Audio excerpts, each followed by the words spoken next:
600,000. It has only a land area of 57,000 square kilometers.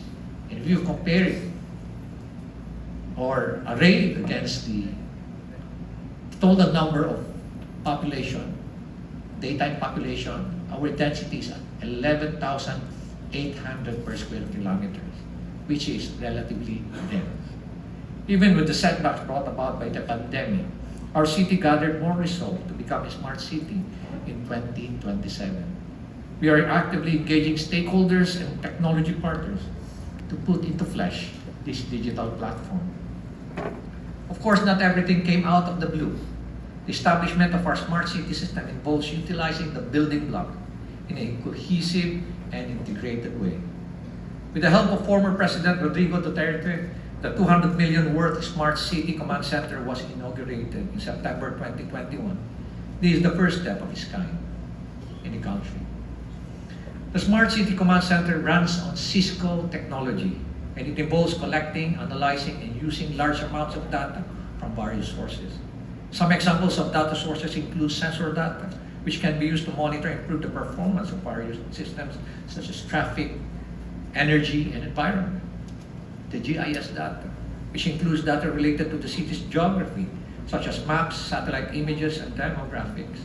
This data can be used to gain insights of the city's infrastructures and identify areas where improvements can be made.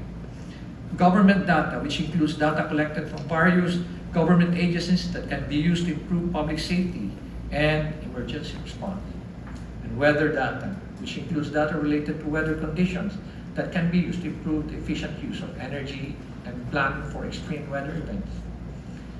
This will initially help us manage the city's assets and resources and provide a more efficient and effective service to the public by monitoring our crime index, traffic, greening program, recovery, automated weather station, digital care management system, flood early warning system, air quality index, safety, and security.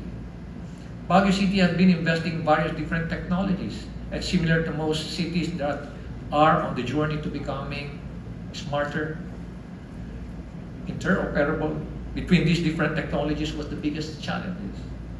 What you're seeing now is how all the various systems have been consolidated or integrated into a single dashboard for our command city operators to be able to manage efficiently the system. They no longer have to log into multiple systems to perform their day-to-day job. This platform has helped us not only to streamline all the different services, but also to create a foundation for us to bring in additional new services to enhance the operational efficiency of the city of Baguio, and more importantly, to benefit the people of Baguio. Our city is facing developmental challenges that need to be solved, and major urban problems that have to be surmounted. Urban decay, sadly, is now happening in the city of Baguio. That is why we have developed a roadmap with a clear and concise overview of what we envision for Baguio. With the use of artificial information and technology, we will be able to increase operational efficiency, manage resources, recognize the need for solutions to evolve with time, and in return improve the quality of government services and citizens' welfare and enhance their lifestyle and their quality of life through smart services. Now that we have entered the age of digital transformation, we must always have foresight and look ahead and make Baguio a future-ready city. Aside from our external stakeholders, we had to generate the support and buy-in of the entire citizenry of the city. The success can be fast-tracked and the full commitment and active participation of everyone. Connectivity has become imperative. Thus, we entered into MOA with the ICT to address this challenge. We are also in talks now with private groups. Team Project Lightning, for instance, to improve our bandwidth and improve connectivity in remote areas using limiter waves and air gig technology. Baguio in My Pocket is an application that will offer digital access to government services and transactions and cashless payment. Emergency, we envision that soon it will be able to support transactions or digital transactions, emergency and calamity notifications, as well as real-time information dissemination. Through this application, we'll be able to use the Palette QR Page program of the ILG and the Central Bank Baguio was selected as the pilot area because of our smart city system and the presence of the BIMP, or Baguio in My Pocket application and digital platform. We continue to enhance our services, particularly simplifying processes like the automated business permitting system to provide ease and convenience to the transacting public. We're planning to have an intelligent transportation system as our battle cry to make private cars irrelevant in the city of Baguio. And this year, we're hoping that the smart transportation and mobility system will be implemented at a cost of about 2.4 billion in partnership with ST Engineering of Singapore and Metro Pacific Tollways of Mr. Pangilinan. This will be an efficient public transport system that will help us in our goal to ease congestion in the city. The master plan will include the following components: congestion-free charging scheme, traffic management enforcement system, smart public management system, smart public transportation system, and AI-powered smart mobility applications. We will soon indulge in digital care management system. This is an integrated platform that provides a patient portal to access an electronic medical records. This is in response to the need of our people to get expert information about their health status remotely. All our efforts in the field of digitalization were rewarded when we received 3 major awards for digital governance in 2021 and another 2 gold awards in 2022. We want to transform Baguio from the business as usual standard and develop it into a smart and sustainable city and innovation hub. We developed a digital twin of the city. A digital twin is a dynamic, up-to-date virtual model of the physical assets of the city. This virtual environment shall be the platform where planning, decision-making, and community engagement for the future will take place. How would the digital twin be a platform for community engagement?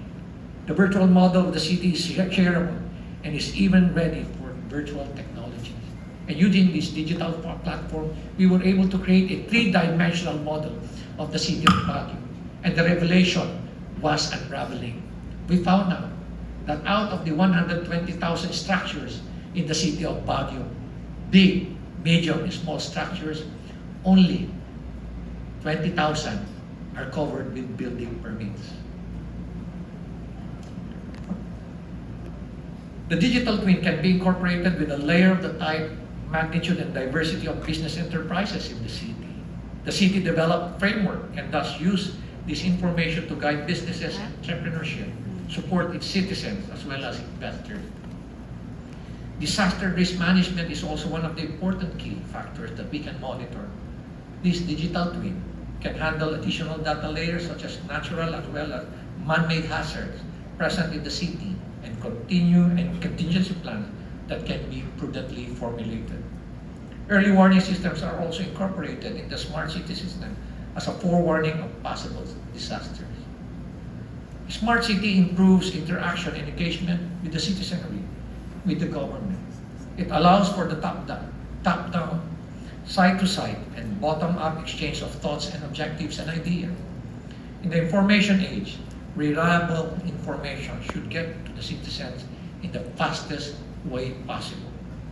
Smarter is a more responsive and livable city. We don't want to be just a smart city. We want to be a connected city. A truly connected city wherein every citizen is connected and every citizen is able to benefit from this vision. This is an inclusive smart city and not exclusive. Baguio City would be driven by the following 5 core values in our journey to realize our smart city status by 2027. It should be secure, it should be sustainable, it should be efficient, it should be community-centered, and finally, it is lifestyle-centered. All this would not have been possible if we were not built on a platform of good governance. We need to exercise prudence and assert once again that city leaders should be fair and responsible, with high standards for ethics and integrity, for competence, for character, and we recognize full transparency and accountability. And more importantly, this drives public trust in government. People are more inclined to support our policies, rules, and projects. Trust is the cornerstone of any institution. We have entered the age of innovation as we need to adapt to the fast-paced world of digital transformation. We must always remain vigilant and proactive on how we can globally and become a globally competitive city. I am proud to share with all of you that there is no room for corruption in the city of Baguio. Because of these, investors, foreign nationals, foreign companies, national government have remained committed to investing in the city because they believe that good governance generally exists in the city's government. Good governance is the right way forward, especially for a challenging future. Good governance goes beyond traditional politics, and that's not only focused on corruption. It is about empowerment, participative government. It's about inclusiveness, efficiency, effectiveness, about authentic leadership. It is not a politics of hate, but a politics of hope. It's not a politics of hope, but a politics of frustration. It's not a politics of criticism, but a politics of encouragement. It's not a politics of lies, but a politics of truth. That is what keeps us going in the city. We know that we can make a big difference. That is why I'm starting a network among local chief executives who firmly believe in the principles of good governance. I hope that this will soon become a powerful movement, evolve into a COVID-19 virus, become highly transmissible, highly contagious, highly infectious, so that we will be able to infect other local government units and prove to them that true and good governance really works. This is where I must ask for your help. Remember that the legacy of the 7th Signal Battalion is not merely one of technological progression, but also of unwavering service and dedication. You stand as a living testament to the possibilities when vision meets action and passion converges with purpose. We are all stewards called upon to create a legacy that we can proudly pass on to the next generation. In our lifetime, we will not be able to experience and see firsthand what we have all envisioned. But definitely, our children will. I remember that day, July 3, 2023, inside Camp Crame. I delivered a speech before uniformed services of the Philippine National Police. I told the inconvenient truth, something that is been staring us in the face all along. But unfortunately, only few political leaders acknowledge it. A lot of people just simply remain silent about it. Why? Why?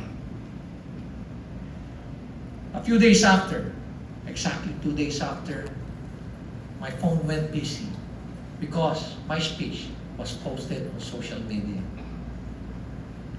Calls and text messages started streaming in. I went over the calls, I went over the text messages. Majority were messages of support, of motivation, encouragement, inspiring me to go all the way, to stay on course.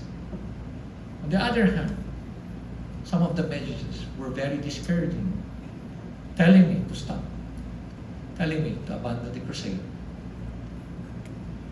2 days after, they unleashed their attack dogs.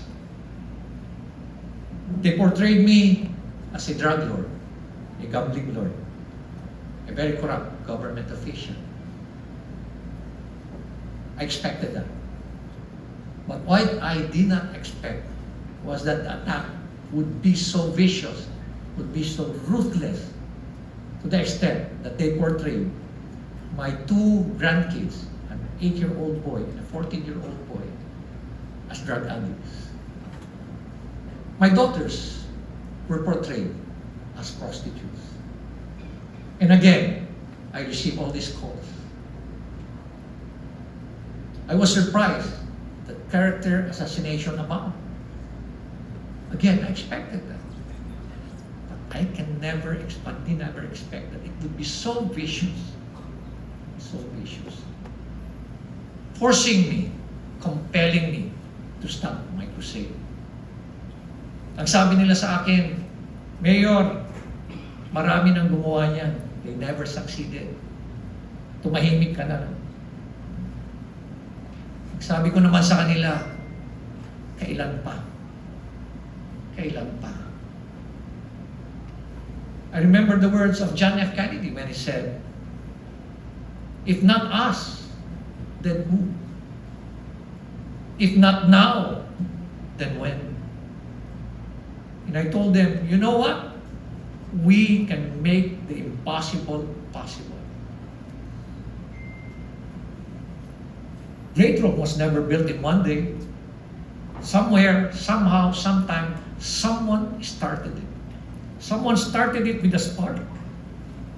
And it blazed the trail and created a conflagration. The fire touched the lives of the Romans. It took them some time to be great Rome. And that's precisely what's going to happen in this country if we work together, promoting good governance. Because if you look at the basic context of good governance, it's the only solution. It's the only solution. And to emphasize, it's the only solution for us to be able to survive as a nation. So I urge each and every one of you, join me in this fight. Join us in this fight. Mayor Villan have joined me in this fight. It's not about me. It's not about me. It's about this country. It's about our children. And just to raise any doubt, all the intrigues, I'm not running for any national position. I'm going to finish my term in the city of Baguio. That crusade comes from the heart. It comes from the heart. Join me in this fight. And believe me,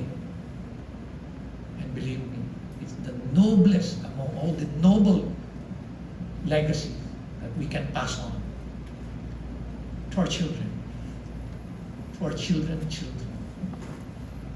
our nation. We cannot afford to give up. Otherwise, if we give up, we have, by way of default, have already given up on the future of our kids, on the future of the next generation, on the survival of this country. Maraming salamat po sa inyo lahat. God bless 7th ID. God bless 7th Signal Battalion. God bless everyone. Maraming salamat po.